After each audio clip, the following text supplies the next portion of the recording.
Écoutez bien, hein, on finit sur ça. Le feu se déclara un jour dans un quartier de la ville de Breslev. En passant, Rabbi Nathan, accompagné de ses élèves, aperçut un homme dont la maison avait été ravagée par les flammes. Que Dieu préserve, c'était des maisons en bois à l'époque. Il y a 200 ans, on parle. Des maisons en bois. Donc ça, là, il y a le feu, il a tout perdu.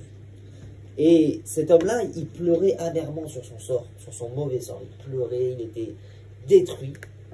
Et en même temps qu'il pleurait, il cherchait de ci, de là, dans les décombres, n'importe quoi qui lui permit de reconstruire sa maison. Ça veut dire que tout ce qu'il trouvait, tout était brûlé, mais tout ce qu'il trouvait qui n'avait pas été brûlé, ou pas entièrement, et qu'il pouvait reconstruire une future, si Dieu veut, maison, eh bien il prenait et mettait dans sa poche tout en pleurant. Et là, il a dit, Rabbi Nathan, voyez-vous cet homme-là? Voyez-vous ce qu'il est en train de faire? Il a dit, attendez, arrêtez-vous, venez, on réfléchit. Bien que toute sa maison soit détruite, il ne perd pas espoir.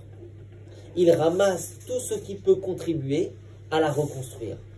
Et Rabbi Nathan, il dit, de là on apprend que notre vie spirituelle procède du même phénomène. C'est autant d'avoir la même chose pour notre vie spirituelle. Le mauvais penchant nous attaque et lutte sans merci contre nous. Tout le temps, matin, midi, soir, dans un domaine. Si ce n'est pas ce domaine, c'est un autre. Quand tu crois que ça va, finalement, il te fait une entourloupe. Il s'efforce de détruire toute la sainteté que nous avons réussi à acquérir en nous poussant à agir contre la volonté divine. Un homme, il essaye, il est là, il étudie, il est 613 mitzvot par mot de Torah. Il étudie dans le magazine de la sainteté, les prières, pas imaginer quand on met les tefilines, le talit, Shabbat, fini Shabbat. Et qu'est-ce qu'il fait, Yetzirah? Motzei Shabbat, toutes les mitzvot qu'il a fait, et ben il l'emmène dans un endroit où il y a une femme. Et cette femme, elle va lui faire Zera Levatala. Et quand il a fait Zera Levatala, il a envoyé toute la sainteté qu'il a pris Shabbat et toute la semaine dans la clipa, dans les forces du mal. Le Yitzhara, il lui a tout volé. Tout, il revient à zéro, nada. Tout perdu. Ou un autre cas. Il est là, il a fait une belle semaine, il a étudié, il a pris, il a donné la tzedaka, il a fait ce qu'il fallait, il a travaillé honnêtement pour donner la tzedaka. Et il arrive chez lui le soir. Et là, il le met à l'épreuve et il s'énerve contre sa femme ou ses enfants. Et là, quand il s'énerve, il perd toute sa sainteté. Il revient à zéro. Nada, comme s'il n'y avait jamais rien eu. Et c'est ça qui fait le mauvais penchant chaque jour. Ça va devenir malade. Imagine, tu construis un château de sable, un enfant. Parce que le mauvais penchant, c'est un ange de feu. On est quoi par rapport à lui? On est sensible, nous. Il est fait de chair et de sang, c'est un ange de feu. On construit un château de sable comme un petit enfant. T'as un adulte, il arrive, il lui crasse tout. Comment il va avec l'enfant? Il a pris des heures à le faire. Il nous dit comme ça, malgré cela, quand nous sommes découragés, que tout semble désespéré, nous ne devons pas perdre espoir. Nous devons rassembler quelques bons points, glanés parmi les péchés. Et c'est la meilleure façon de revenir vers Dieu. Il faut faire comme cet homme. Le Yitzhara, il est venu, il t'a brûlé. La colère, la débauche, ce que tu veux. La shonara, ce que tu veux. La shonara, tu donnes toutes tes mitzvot à celui que tu bats. Il t'a tout pris. Et toi, qu'est-ce que tu dois faire? Tu ne dois pas te décourager. Et tu dois chercher des petits points positifs qui te restent encore. Bon, ça je fais encore, ça va. Ça je fais encore, ok. J'ai ça de pas bien, j'ai détruit ça, ou ça, ou ça. Et j'ai ça quand même. J'ai ça de bien. Et grâce au fait qu'on récupère des petits points positifs parmi tous les péchés qu'on avait, alors on prépare la reconstruction. C'est le meilleur moyen de faire tchouva et de revenir. Encore une autre histoire par rapport à ça. Une petite, hein. Quelqu'un, il est venu se plaindre une fois chez Rabbi Nachman de sa vie amère. Il dit, Rabbeinu, voilà, j'ai ça qui va pas, ça qui va pas, ça qui va pas, etc. Il lui a dit, pourquoi? Et l'homme dit, pourquoi? L'homme désirait se rapprocher de Dieu et corriger sa conduite. Mais à chaque fois qu'il s'y efforçait, les tentations se faisaient de plus en plus contraignantes. Alors non seulement que ça diminuait pas, mais ça grandissait. Je comprends pas. Je fais un cours de Torah, je ressors, je suis plus fou qu'avant. Comment c'est possible? Moi, je veux faire tchouva, le truc. Je vais, plus je fais, moins ça va. Plus je fais, plus je suis fou. Et il nous dit comme ça, des jours, des semaines, des mois passèrent, il n'avait pas encore réussi à s'améliorer dans son service divin. C'est pas un jour, une semaine, des années, il fait son bilan, il regarde, ça fait 10 ans de tchouva.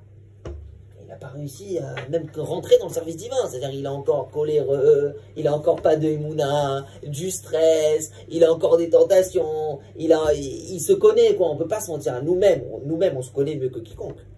Rabbeinu essaya, mais en vain, de le réconforter. Rabbeinu, il essaie de le réconforter. Non, mais quand même, t'as des points positifs, truc. Bon, il essaie de le réconforter. Ne désespère pas, quoi. Ça va aller si Dieu veut. Mais en vain, l'homme, il n'arrivait pas à croire en ce que Rabbeinu lui a dit. L'homme ne faisait que se lamenter sur son sort. Alors Rabbeinu lui a dit comme ça.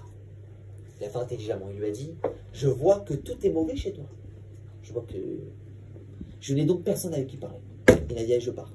Il a dit, étant donné que chez toi tout est mauvais, toi non, t'as personne, c'est ça qu'il veut dire. Toi, t'as un être totalement mauvais, t'as un rachat d'amour, je ne peux pas parler avec toi là. Il n'y a pas avec qui parler, il n'y a même pas un point positif. Cela provoqua chez l'homme un grand trouble, donc ça l'a choqué. Et il dit, mais je fais tout ce que je peux pour essayer de me corriger, je ne suis pas si mauvais. Vous voyez ce qu'il lui a fait Rabbeinu? L'homme, quand Rabbeinu lui a dit, je vois que tu es totalement mauvais, donc j'ai personne avec qui parler, il lui a dit, non mais attendez, je fais tout ce que je peux pour me corriger, je fais tous les efforts que je peux, je ne suis pas si mauvais que ça. Quand il a entendu cela, Rabbi Nachman lui a dit, ah, tu vois, mets donc en application les enseignements d'Azamra, la leçon qu'on vient d'étudier, on n'a fait que le début. Fais usage de tes points positifs et ils t'inspireront. Ça veut dire, regarde tes points positifs. C'est comme ça que tu dois te voir. Et c'est ça qui va te donner envie d'en faire plus. Vous savez, quand on fait un compliment à quelqu'un pour une bonne action qu'il a fait, vous savez quelle force ça lui donne? Ça lui donne envie de continuer, de refaire. Bah, pareil envers nous-mêmes, en vérité. Le premier à qui on doit faire ça, c'est nous. Tu aimeras ton prochain comme toi-même. Toi-même. Bah oui, il faut être gentil envers soi-même, pas être cruel envers soi-même. Tu sais que c'est pas autorisé. Des chaleurs de quelqu'un qui veut se faire du mal, d'accord, se taper, c'est pas autorisé. Mais pourquoi? Parce qu'on doit faire attention à soi-même.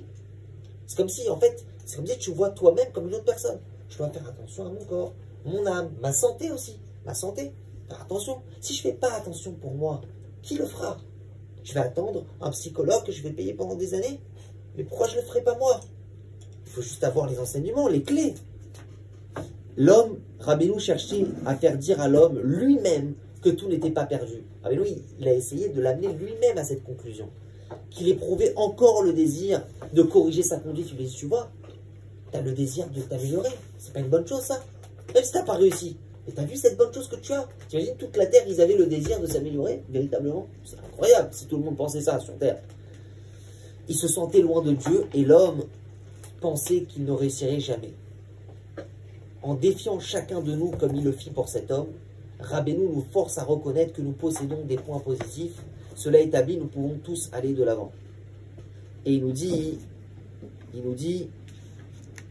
voilà, ça finit sur ça. Nos sages ont dit dans la Gemara Sanhedrin, ça continue là le truc, chacun doit se dire, Kol Adam Chayav Adam Lomar, c'est une phrase, hein.